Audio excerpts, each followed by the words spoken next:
Hi, everyone. Welcome back to the show. Today, I have with me Sid Shah. Sid is the Executive Director for Data and Analytics at Condé Nast. And we're going to be talking about building data products at his organization and his experience of building and setting up data products for organizations. Sid, thank you for coming along to the show. Thank you, Jason. Thanks for inviting me and glad to be here. Looking forward for the conversation. Awesome, me too. I've obviously I know of Condé Nast. I know of some of the brands and the publications that sit under that. Very iconic. So very excited to talk to you today, Sid. So thanks for coming along again. Why don't we start with just a bit about you, your background and your role would be awesome, please. Great. Before I start, I'd like to mention the views of what I shared today would be mine and not of the company I work for. Cool. Let me start with my introduction. So I am in the field of data and analytics for the past 15 years or so. I started with my journey in data with data warehousing space, where I started my own startup and focus on solving problems for the SME within the India region. I got and moved on to the digital analytics world and started utilizing data to drive efficiency and optimization in the online world. That was my first foray to understand how data is utilized to drive sales and revenue for digital businesses. Right. I got an opportunity to work with various media organizations, including Condé Nast and previously Incisive Media, where I got exposed to the advertising side of the industry, how data is utilized to optimize advertising campaigns, create audiences for advertising purposes, for targeting at the top of the funnel and to drive conversions, and then utilize that for all other marketing and digital activity that you do. So that gave me a good exposure to the end-to-end spectrum within the media industry. I worked with banking and finance industry in the consulting role prior to Condé Nast, and since last 5 years or so, I am with Condé Nast, helping them turn their business to a more digital focused business, to strengthen the advertising business, and more so now the consumer revenue side of the business. So that's me in the field of data in a nutshell. Awesome. And what's your role at Condé Nast?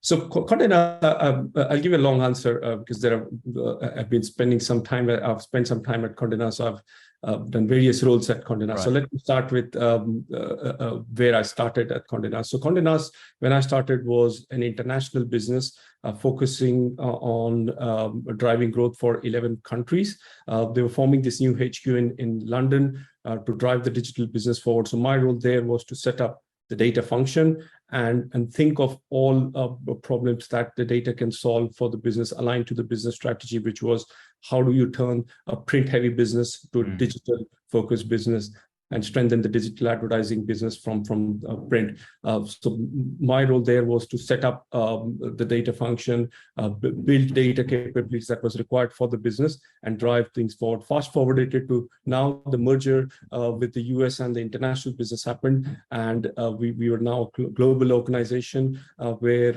I sit within the product org now, and my role now is more upstream, is a focus on data collection and an element of data governance and privacy as well, where I think from an enterprise point of view, how is data utilized, collected, and stored within the organization, and how do we best create data assets so that it's used for other business use cases that we have. Right, gotcha. So brilliant. And the Condé Nast business, I mean, it's as you say, it's sort of now a global media company, essentially brought together. Sounds like I didn't quite realize this, sort of the international and the US side.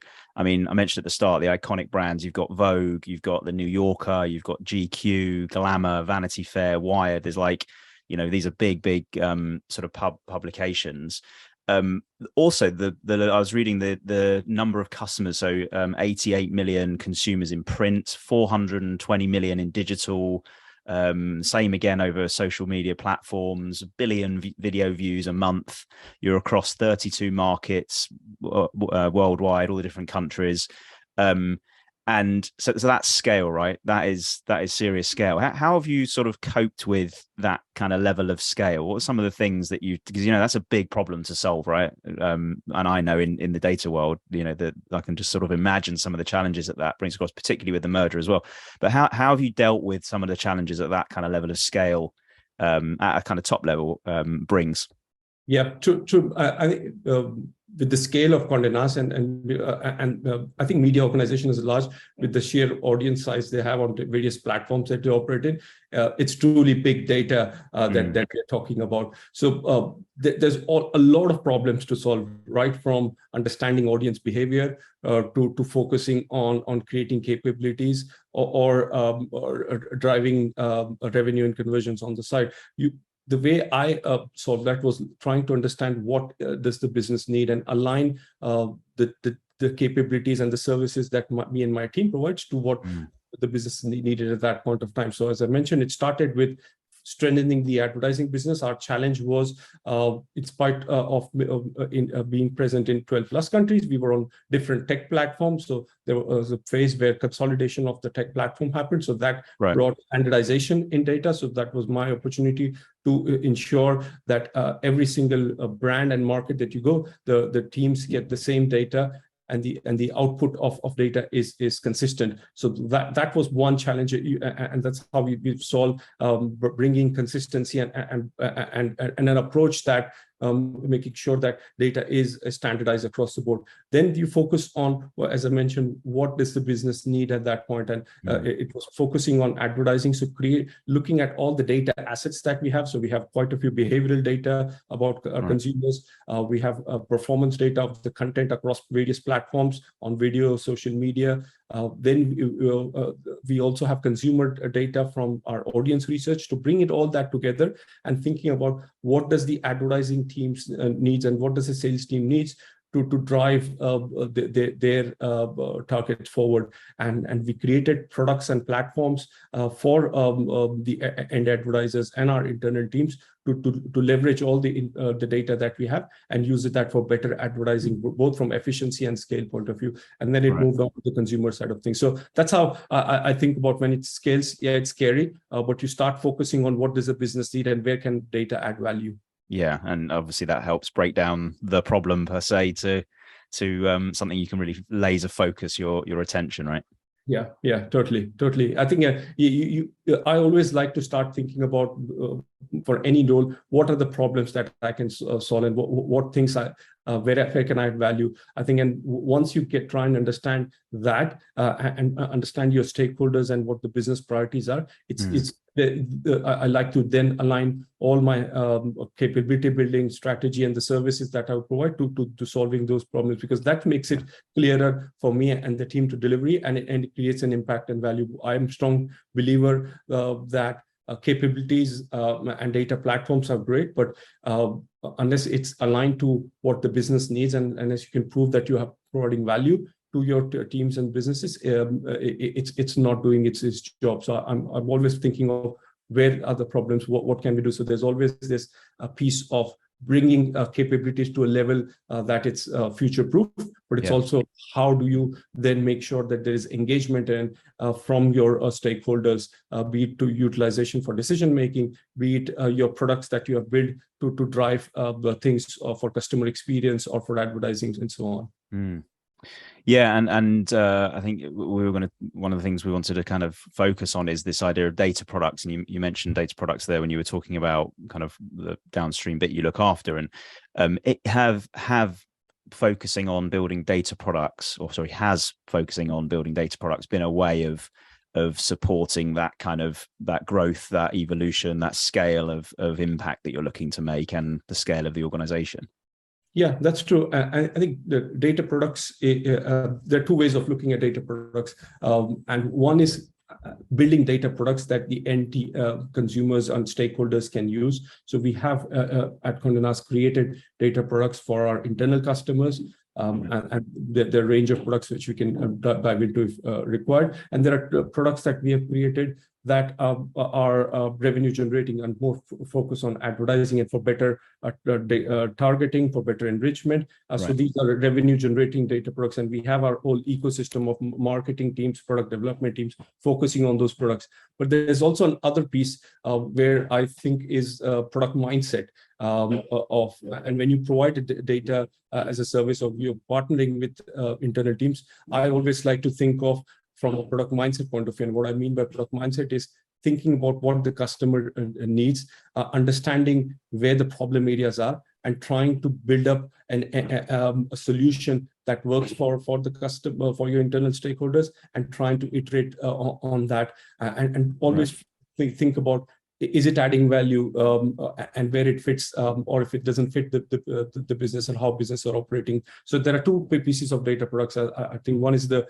traditional data products, as I mentioned, and then thinking of a product mindset for every delivery that you do from a data and analytics point of view. And why is that focus on product important, do you think? Because I see there being some real value in, so you mentioned the externally facing products, and you can imagine those being packaged up things that people either buy or wrap into some kind of pricing that you charge your advertisers and that sort of thing. So I can see where a product like Spotify is a product, and Uber's a product, and Coca-Cola can is a product. I can see how that works externally, but why is it important to sort of have that mindset? What was the thinking behind that, and what does it allow you to do? Yeah. Thinking about products and mindset is it focuses and forces you to think about customers. And the second element is brings discipline to what we are doing within the data organization and why we are doing. So if we start with the first one, focus on customers. Often we build things we think are required, as opposed to understanding where the problem are within our our businesses, and where exactly can we add value for our internal stakeholders. If we start thinking about our customers first, I think we start designing our dashboards, our reports, our API capabilities, a recommendation engine, whatever internal products that we are building, to think about, is it fit for purpose? We also think about a life span of a particular product. I'm a strong believer that dashboards or reports that we build, or APIs that we build, or tables that we build should have an expiry date and should be sunsetted as well if it's not working or if it's for purpose. So you try and focus on if that product is driving engagement, if users are actually using the products that you are building, and that was how you gauge. So this brings a discipline within the data ecosystem, where you are to think of what the customer needs. You focus on iteratively adding new features that helps do certain things, and you try and continuously measure by looking at engagement and adoption of your products. So it brings that discipline. So that's where I like the concept of product mindset, where everything element or product that we build is looked from that lens point of view. Yeah, it's nice. And yeah, as you say, if you liken it to a physical product that we've all bought, like I said, the can of Coke before, but could be anything, bread or trainers or a jacket. Those are products. It serves a purpose. It adds value to someone. A Coke keeps me warm in the winter. So it's got a benefit that someone can buy into. It's got a cost that it takes to make, and it's a cost to buy. And at some point it might no longer be useful because it becomes the summer, or I grow out of it, or it no longer is in fashion. And if you apply that thinking to what you're saying in terms of like dashboards and algorithms and data sets and APIs, I can see how it kind of makes sense to people that what we're talking about with the data product is like we're talking about with physical products. It sounds quite similar to what you're saying. Yeah, totally. And it also, like when we build a new product, we look at the market and see what is the opportunity in the market. And I think that's what we are as a data and product, data and analytics team does within our current way of working. We go to the stakeholders, understand where the challenges are. That's researching and understanding the scope of a product and what the problems you are solving. So it brings that discipline. It's just a framework that I try and use. There is also an element of ethical and the culture that you can add onto it, but it's a nice way of thinking about it. It also makes problems easy for internal teams as well, especially in terms of defining the end goal and what we like to achieve and building a roadmap on top of that. So it makes the entire data and analytics process much more smoother from my point of view. And on the subject of types of product, I think you talked about having kind of, I think you said sort of traditional or internally focused products around customer experience and engagement, and I'm sure other things. And then you've got your kind of externally facing revenue generating data products. I think you talked about being around advertising. Is that the sort of the two big types, or are there others? And also just, what are some of the kind of within those topics, those headlines, what are kind of some of the products that you've been building? Yeah. So these are two core products. We work in a product culture. We also work in partnership with the business as well. So in terms of the core products, these are the internal facing products are the traditional dashboards and reports that we build for our senior leadership and operational teams. These could be the outputs and APIs from our data science teams that I utilize that for driving engagement on the site or improving customer experience. For example, it could be the recommendation engine on our websites to drive people to click and read more. It could be the recommendation engine on our newsletter platform. So that's one of the examples. We also have built internal products to categorize our content. In the past, we had challenges where not all brands were on the same platform. And that challenge was hurting us to understand what type of content category scales across markets and brands. So where we leverage data science to look at the content and start categorizing based on the keywords that the model has learned. So these are the type of data products for trying to solve the customer problem or trying to drive conversions or engagement, looking at various things. Then there are external facing products. It started from the US teams where before the merger, they were starting to think about this internally, and then it's expanded with the integration with the US and the international business, where we've built products where we can provide advertisers much more better targeting capability based on the scale and the data we hold about consumers. Obviously, all privacy compliant. There is a data integration piece where we match all our internal data and our with third-party providers and provide clients an opportunity to enrich their data set. For example, a marketer would have their own CRM system and would like to know more about their customers. They have all the behavioral information, so it's the data enrichment piece as well. And there is a social media optimization piece. We have a product and a team called CitizenNet that optimizes social media campaigns, looking at all the information that we have about our consumers. So it again helps for better targeting from our advertising clients. So these are internal and external products. That's something that we have built. Brilliant. How much? Slight aside, but it is sort of connected. Which is how much do you? Because obviously you talk about the customer, right? And you've got all these different brands, and I've worked with organizations like yours before, and with lots of sort of different brands under them. And as a consumer of content, and I don't necessarily think, I'm using this as an example, Condé Nast, I might think GQ or I might think Wired. So in my head as a consumer, I'm interacting with some content or something that is aspirational, or something that I want to read, something an article that I think is interesting. How much do you kind of think kind of customer rather than brand? Because I think that's a challenge, isn't it? Around, and particularly when you're building data products, is how do you make sure that you're almost not forcing further silos, if they do exist indeed, onto people sort of inadvertently? Yeah, that's a great question. I think we are obsessed about customer and the products that we build, or the way that we think is about our customers. One of my first challenges was when I started at Condé Nast is to unpick and align on who's our customer. We may have 300 million plus audiences that you mentioned across platforms, but who's our consumer? Who are we targeting to, and who are we writing to? We work with editorial teams, the sales team that sells, and internal teams to define, and we use the personas to define our audiences by brands, and sometimes across our network as well. So we have defined personas that helps us understand who our customers are. We have obviously some behavioral information to validate that. We also have panels, internal and external both.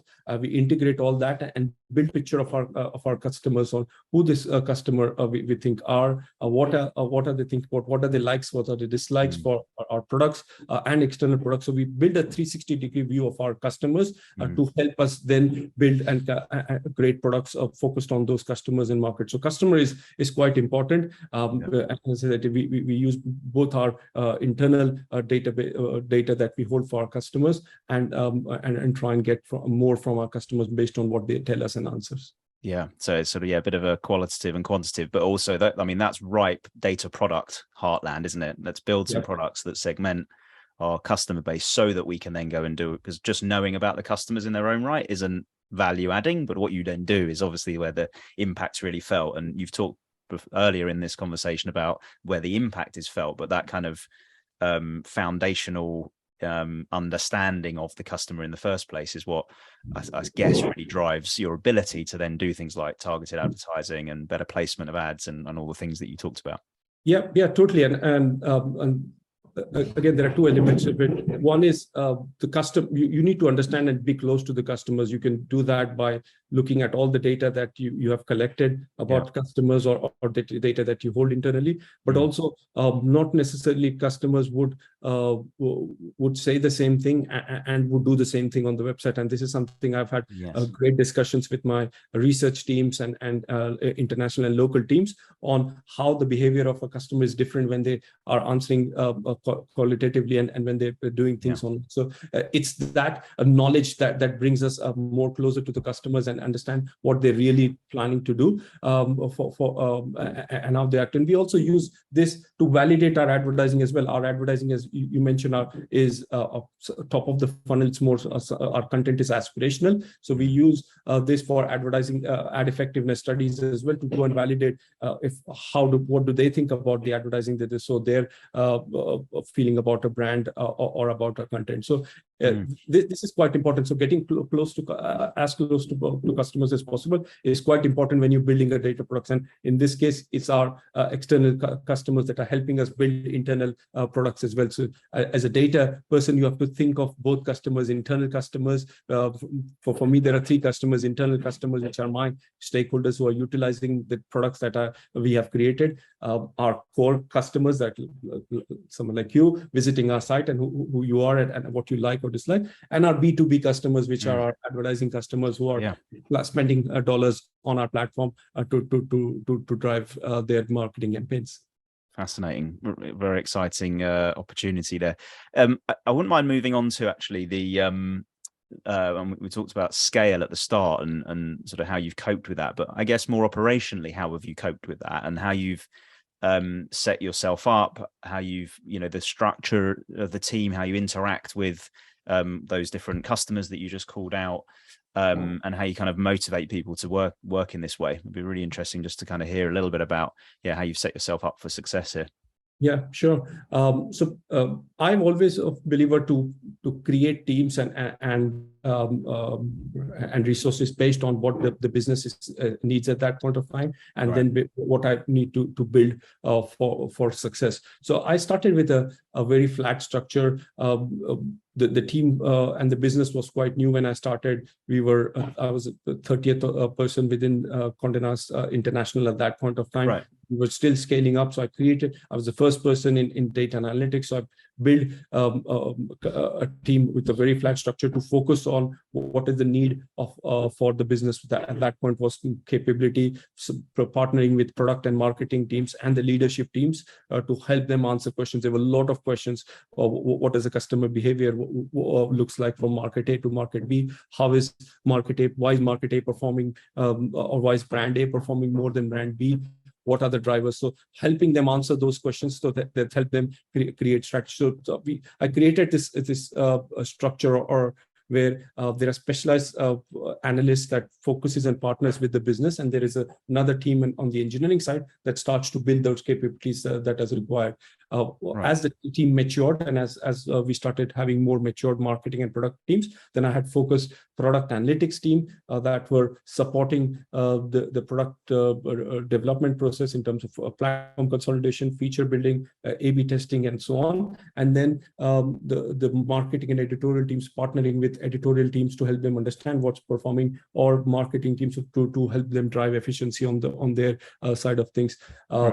That's how I build teams. And again, if I come back to where I am now, our business has matured, and we now have more data teams within the ecosystem. So we have various business units solving various problems for their business units, marketing, commerce, and so on. So, and my role is more upstream, where I focus on creating capabilities and thinking from a more enterprise point of view. So my role has evolved, and my team structure has also evolved based on that need for the business. That's why, as I mentioned at the start, I've always been a believer to focus on teams and create structures based on what the business needs.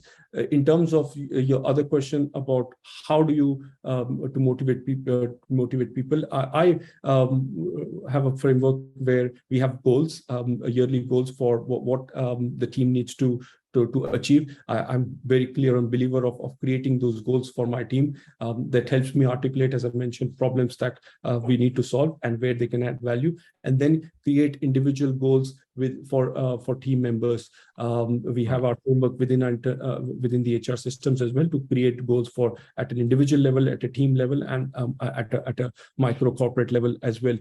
Each team member, we have a development plan for them that looks at how and what skills they need to work on or improve, support the goals, and what they would like to do in their career as well. So we have this career development plan for individual members. This is how I set a team for success, by provide clarity on goals and making sure that the team is structured where they can add maximum value for the business. Yeah, I love that kind of link between what the business wants to achieve with its goals at a strategic level, down all the way down to sort of personal development, and individuals contribute, and then the individual can see where their contribution impacts on the organization, not just sort of head down building a thing, but head up focusing on some real value adding things there.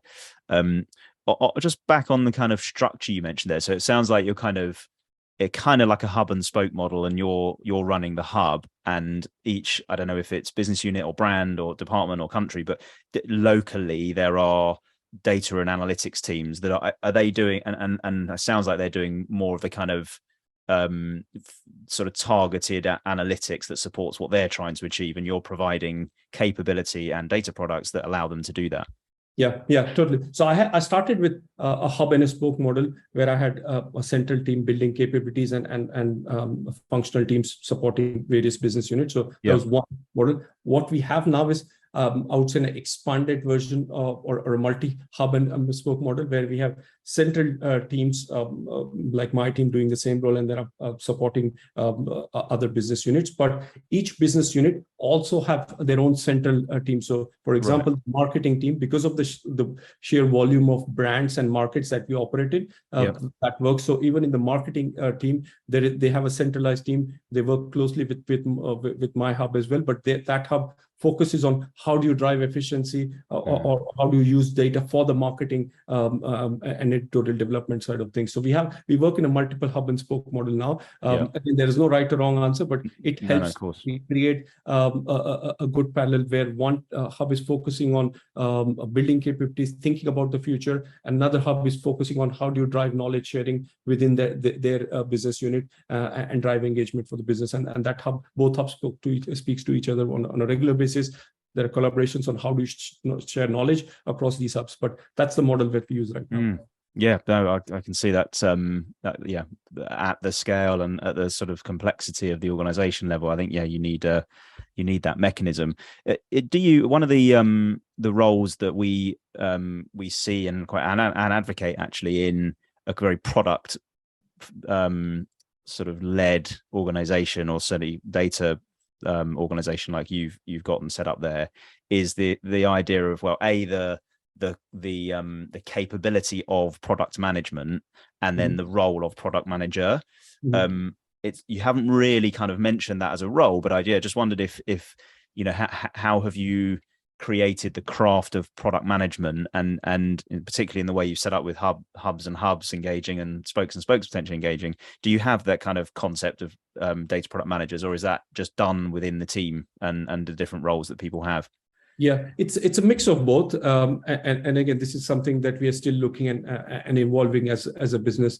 For certain external facing customer products, we have product manager for each one of them. For some internal products that we see value, there are product managers focusing on developing those products more on the data science side of things. And again, that was more organic, because the functional team or the team developing was not that close to the business in terms of management. But for the dashboarding, BI, the analytics side of things, these are the product manager role is done by the lead of that particular product, and it's filled by that gap. Again, as I said, it's not. We don't know if that's the right model or not. However, it has still so far worked, especially on the external side. The role of a product manager has worked brilliantly, because they're always focusing on their roadmap and how they can improve their products. Internally, I think it's still a mix, and it's a result of where the organization is, the change that's happening within the organization, the reorg that is happening. We were working in a HQ and a market environment before. Now it's all part of one global business. So where we are part of 5 business units and as a corporation, as opposed to market and HQ. Yeah. So we are evolving and constantly relooking if that's a need for the business or not. Yeah, well, it sounds like you personally are well set up to be adaptable around these things, and edit and iterate what you do and how you do it. So it's that learning, I'm sure, is very, very exciting. One of the other areas just on this is, again, that we see around this kind of product approach, is the organization needs to have a kind of product mindset in order for data products to be a thing and to really fly. And I think you said you report into product, but as an organization, has that sort of, is that true? Have you got a good product mindset in the organization generally, and has that helped to treat data as a product and data in that way? Or have you had to work to kind of make sure people get why you're focusing in this way, why it's about building data products with outcomes in mind and that sort of thing? How culturally has that worked in the business? Yeah, it has worked, I would say, but there's a lot more work to be done with the change and the new team members and business units that we have worked on. It has worked so far, because as I mentioned, we were always focusing on what the need is for the business. So there was the cultural piece that we tackled first, focusing on making sure that the KPIs are aligned. People understand what are we building and why are we building, and providing clear communication about our strategy and make sure that that's aligned. So that has helped. As also mentioned, that continuous delivery, iterative approach also helped. Product mindset is great, but we cannot be in a waterfall model where a business would send in a request and come back. We can come back after 2 months and building here's the dashboard. So I think I've being closer to the business and at a strategic level and at an operational level has helped develop that mindset culturally, but there's more work to be done there. So we have new business units and reorganization that has happened, so not everyone gets it, and it's the way of constantly communicating on what it means and why it's valuable for the business, and sometimes changing things that are not relevant for the business at a given point of time is something that we constantly do. Yeah. Brilliant. Well, as you said before, you've got to keep going at it. You've got to keep communication so important in this space, and that level of engagement at a senior level, but operational as well, is helps the conversation, helps the talking, helps the communication. So brilliant. Well, it's been fascinating talking to you, Sid. I can data products is such a interesting topic, and one where I can see real success happening in organizations when they get this right. So It sounds like you've iterated that over a number of years, but yeah, in a good place to kind of build that, and that hearing about that mindset's been brilliant. So really appreciate you coming on the show. Thank you so much. Thank you so much, Jason. It was lovely chatting with you, and great to be here on this podcast. And thanks everyone for listening. Yeah, and I agree with that. Thank you everyone for listening. I hope you enjoyed this episode, and we'll see you shortly. Thank you.